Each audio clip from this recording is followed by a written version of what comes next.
अस्सलामुअलैकुम नाज़रीन, JN news HD के साथ मैं हूं नाइला भट्टी। नजर डालते हैं आज की अहम खबरों पर। मंशियात का जहर हमारे माशरे को दिमक की तरह चाट रहा है। मुकर्ररीन BSO एक्स कैडर के ज़ेरे एहतमाम मंशियात के आलमी दिन के मौका पर मंशियात के खिलाफ एहतजाजी रैली निकाली गई। रैली की क़यादत चेयरमैन वाहिद रहीम कर रहे थे। रैली के शुरका ने बैनर्स और प्ले कार्ड्स हाथों में उठा रखे थे और मंशियात के खिलाफ शदीद नारेबाजी करते रहे।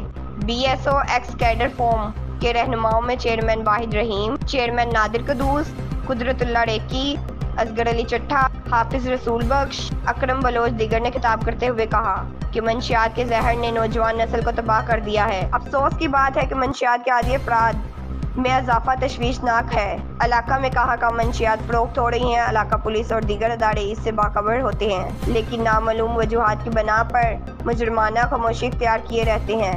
इसी वजह से ईमानदार और फर्शनास पुलिस एहलकारों के लिए जदीद मंशियात फरोशियों तक रसाई किसी चैलेंज से कम नहीं। इंसदादे मंशियात से शऊर और आगाही के मकसद के तहत दुनिया भर में हर साल 26 जून को मंशियात का आलमी दिन मनाया जाता है। कितने ही खानदान ऐसे हैं जो नशे में मुब्तला अपने बच्चों के मुस्तकबिल से नाउमीद हो चुके हैं।